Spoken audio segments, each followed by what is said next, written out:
I think you just gotta, like, yeah, there you go. Just talk into it. Okay. You can pull it off if you want. There we go, making magic happen. I remember coming back here, I was just saying when it was Stanley's Kamikaze, I'm gonna go ahead and assume this is not your first LA Comic-Con. It actually is my first Los Angeles Comic-Con. Is it really? I think so. Is it one of the situations where you do so many of these that... No, I don't do very many. Really? We just did San Diego for Dexter Resurrection. Was anybody there? You're fantastic as Mia. Thank you. And everybody asked me if that was like my 20th Comic-Con. I was like, this is actually the second time only I've been to San Diego Comic-Con. So this is a rarity, folks. So I'm just gonna let you know right now, please meet her at her booth because you're not gonna get very many opportunities. I've been working a lot this year, so I haven't been making it out. So thank you so much for coming to see me. Yes. First question I have for you is that I love coming to this convention and seeing the cosplay because it is outrageously awesome. I know there's a cosplay contest later tonight, but what are you a big fan of? What is your fandoms when you about these things? I love to see I love enthusiasm and passion, and I think like that is so obvious when you come to something like this, and it just like feeds me as a human and an artist. And I love when everybody like shows up dressed. I love when I see some Jessica Jones and some James from Breaking Bad. It's all so exciting to me. Now, if you weren't up on this stage with me and you could be a cosplayer and live autonomously, anonymity, have your anonymity with these folks, what would you cosplay as walking around the floor? I would probably draw more attention to myself because I would go, what would you do? That's a good question. You know what? I'm a big Squid Game guy, so maybe one of the Squid Game characters. Yeah. I would probably do like something from Beetlejuice or the Addams Family. That's a good Obviously. That's a good choice. Any particular character? Well, last year for Halloween I was a soul sucker. Obviously, this is a very easy, low-lift costume for me. I also have been Morticia and Wednesday. Oh, that's great. I love that. So do you go all out on Halloween? All out. Oh my God, you should see my house. Really? I've already decorated. I'm so into Halloween. Are so you is my a son. family costume type of person? Oh yes. We're already figuring out our costumes. Well, what are we going with this year? I don't know what something Minecraft, I think. My son wants me to be Malgosha, but I have not found a costume for Malgosha yet. So I don't know. I think your house is the house to come to for the Halloween party. I feel like that you guys are at the next level. We're already decorated. It's not even like, we're not even in October yet. Hey, listen, I wish Halloween was 3 months long instead of 1 day long. I'm just saying. Totally, I'm the same way. Love it.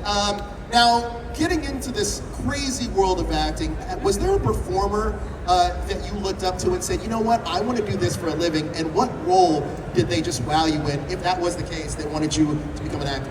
You know, I didn't really have like one thing. I mean, I was a really big fan of Jim Carrey, and I'd watch his stuff and all of his funny faces that he would make. And then I think now I always look to the really amazing character actors like Jamie Lee Curtis and Allison Janney and those kind of women who are always just showing up in something and making some noise. And I think that's kind of what I'm really into right now, is like, if you're gonna show up, you're gonna shake things up.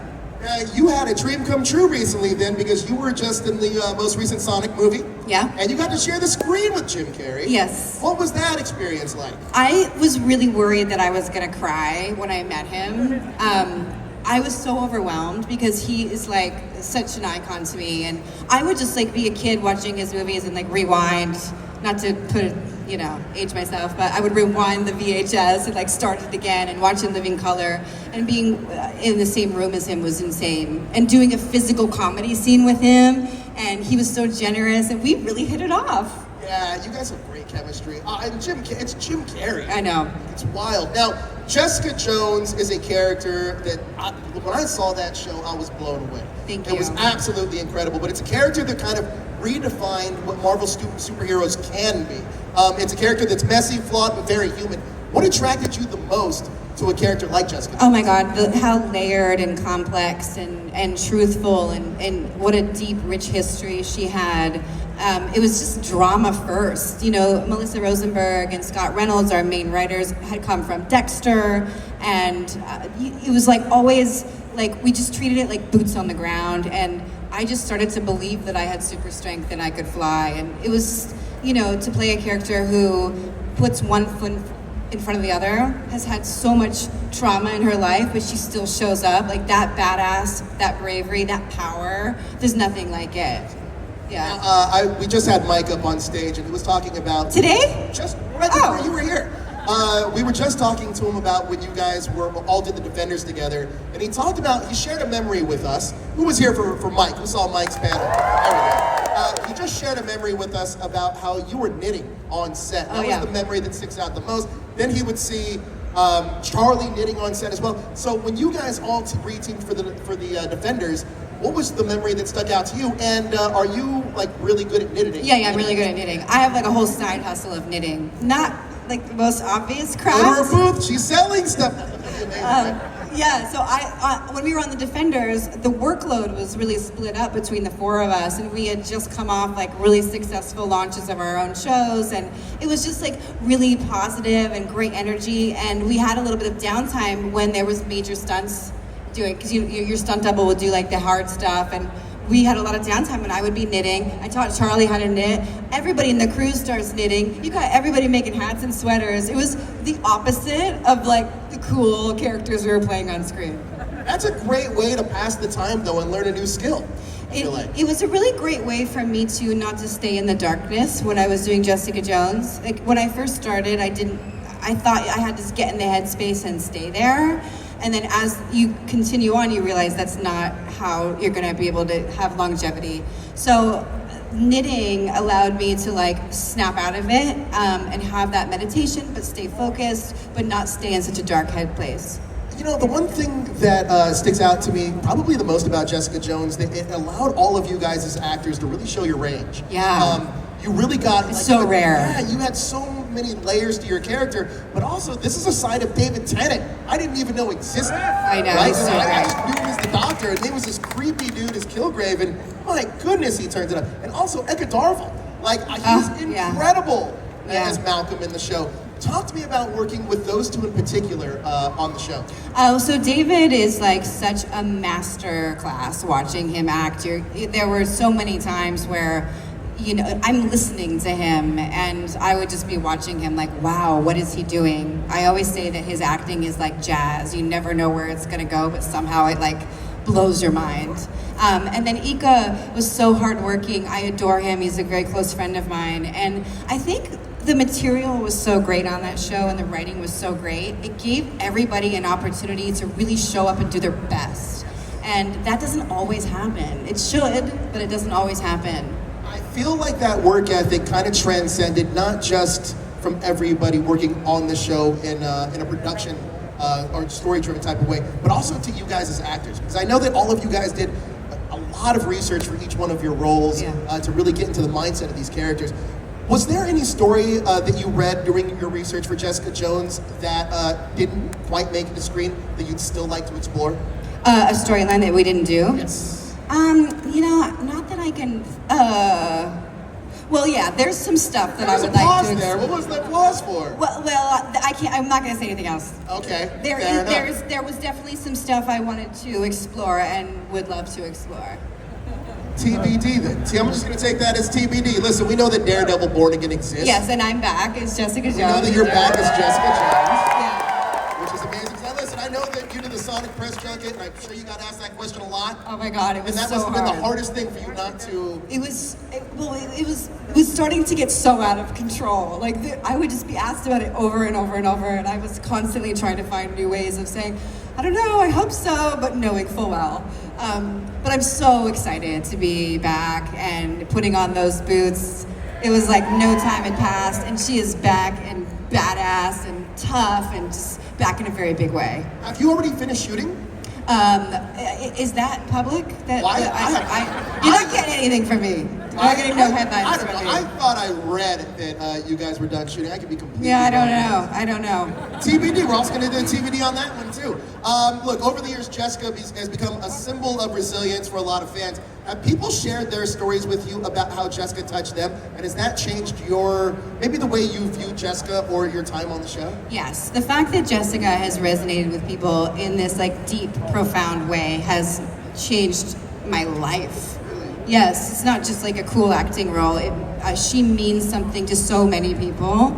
And I feel like she's also given me strength. She's like having her and playing someone with that much weight that she's carrying, and the fact that she still shows up, and she's so tough and she's so cool. She's protected me in times when I've been down, having her in my cells, and getting to connect with people who have been through similar situations as Jessica is so meaningful to me. It just takes it beyond like just a superhero or just an acting role. Like, this is a profound figure that people really resonate with. I think that's what the Defenders stuff did so well, right? Is that it really had these characters that we all know from the fantastical Marvel world, but it really grounded them in a way that it was almost looking at a reflection of real life, just told through more of a superhero lens in a way. But the thing with Jessica Jones that I loved was that I felt like the character was relatable in so many ways to everybody. But what's one thing that Jessica Jones taught you as a character that you kind of carry with you? I think the fact that even when it's hard, you show up, and even when you don't want to, like, stick up for the little guy. And I think that's something that has really just gotten into me, and I'm so proud that I got to play this character because it's had such a big effect on my life personally and professionally. Now, we all know that Marvel is known for their secrecy and their Marvel security. I'm pretty sure there's snipers up here looking at us right now as we have this conversation. But when you first auditioned for Jessica, did you know what the role was? No. You didn't have any idea? I knew nothing. I just heard it was like a Marvel superhero, and I was like, well, obviously that's not gonna be me. And I read the scenes and they were so layered, and who knew I would get the part? But I just didn't see myself that way. I didn't know that they were doing something like so edgy and so cool and so left of center. You know, I auditioned for the role for the first time in October of 2014, and at that point, like, they weren't really making leads of shows that looked like me. It was like the more typical whatever.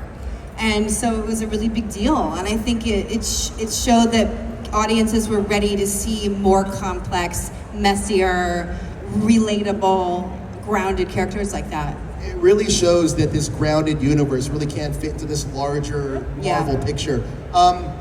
Now that you're back for Daredevil Born Again, I'm not going to ask you any spoilers because I know you wouldn't tell me anyway. But what I will ask you is, how much of the character's trajectory has been explained to you at this point already? I can't, there's nothing I can say, really. I'm really excited about where it's going. There are more layers and more depth and changes, and she's back and bigger than ever. It's interesting watching you squirm up here when these guys got to. Because I don't want to get in trouble. I've been doing this a long time. I get you. Totally. But I do want to ask you about one of my favorite roles that you've done as Chloe in the Bee in Apartment 23. Oh, yes. Oh. Absolutely amazing show. I was actually just rewatching that show recently because it's just so good. So funny. Talk to me about working on that show and the vibe of that show. Oh my God, it was so funny all day. I would drive home some days like crying because I knew it would never be this good again. And any opportunity that you have where you're laughing in a scene, you're laughing between scenes as well. And it was just always finding a way to like sink in deeper to the character, find things to improvise. Even if it was like, I remember one time I improvised like smacking a TV. It was so stupid, but it ended up being like in the show, and it's really funny. It's just like any little thing you can find, you want to make the writers laugh. Like, that's your goal. You just want to make people laugh. And it was just joy. And I am like dying to do a comedy like that again. Really? Yeah. Oh yeah. I think it would be fun for you to start a podcast and just start reliving some of those old episodes. Totally. Now, I read that you're a Dexter superfan. I love Dexter, You were on board with Dexter way from the beginning. Yeah, I heard that you also auditioned for like a role. And booked And booked it, but you couldn't do it. That's right. So way back in the beginning of my acting career, I just got to LA and I was pounding the pavement, going to like all these auditions a day, and I booked a small role in, I think it was season 1. Tony Goldwyn was directing. It was a co-star role, but I also booked my recurring role in Gilmore Girls the same day. So obviously I had to take the bigger, real job, and that was a great show for me to be doing. And it's kind of, I was sad to not be able to do it because I was a fan, but it's a nice little lesson in like trusting the process, because here we are all these years later and I have an amazing role on Dexter Resurrection. I know, it was just waiting for the right time for all the pieces to come together. But let's talk about Mia for a second, because that's another layered character. Oh, yes. Talk to me about how the character was pitched to you and what really intrigued you about that role. Well, Scott Reynolds, who worked on Jessica Jones, him and I were texting about restaurants in Pasadena. And I was like, what are you working on? And he said he was doing Original Sin. And I was like, oh, is there anything for me on Original Sin? Because it shoots by my house. And he was like, no, we're pretty much like wrapped up. However, would you be interested in being on Dexter Resurrection? And I was like, yes, absolutely. And then sure enough, something came in, and he just said, like, Ritter, I wrote this for you, it's a choice role, and I read it, and I was like, oh my God, so good. It just got better every scene. I was like, candy. That's amazing. Now, you were just talking about Pasadena. Where is the best place to eat in Pasadena? You know what, I forget the restaurant. It was an Italian restaurant. Do you know? I hardly go to Pasadena, but when I do go, I think I literally just go to BJ's and what's the other one with the Yard House. So I'm pretty basic when it comes to restaurants in Pasadena. Yeah. I'm not an expert on Pasadena at all. Now, I want to talk more about Jessica Jones just real quick though, because you guys shot in New York. And I feel that like shooting in New York gives you a completely different vibe. It brings so much energy to what you guys are doing. Talk to me about working in New York and being immersed in the energy of working on Jessica Jones and Daredevil Born Again. Yeah, I love shooting in New York. Dexter also filmed in New York. Dexter, yeah. And I was a New Yorker and lived there, but it's a very different experience when you're on a show and you're in that bubble. Any direction you look, it's gonna look cool. Like, and you got people on the street, it's so authentic, it has this energy to it. It's just like one of my favorite places to be in the whole world. Like, are you here both days, or today and tomorrow? Just today. Just today. Listen, guys, if you can, I would suggest meeting her at her booth, because she doesn't do a ton of conventions. Look at all these people, by the way. I know, everybody's kind of crazy after. It's amazing. But look, I think this is going to do it for us, but you can meet Krysten at her booth today, just today only. Get some stuff signed, ask your fan questions to her there at the booth. But thank you guys, LA, for joining us this morning. Thank you guys, so many of you. I'm going to do a video for my Instagram. Hi everybody! Do you want me to take a picture on your phone?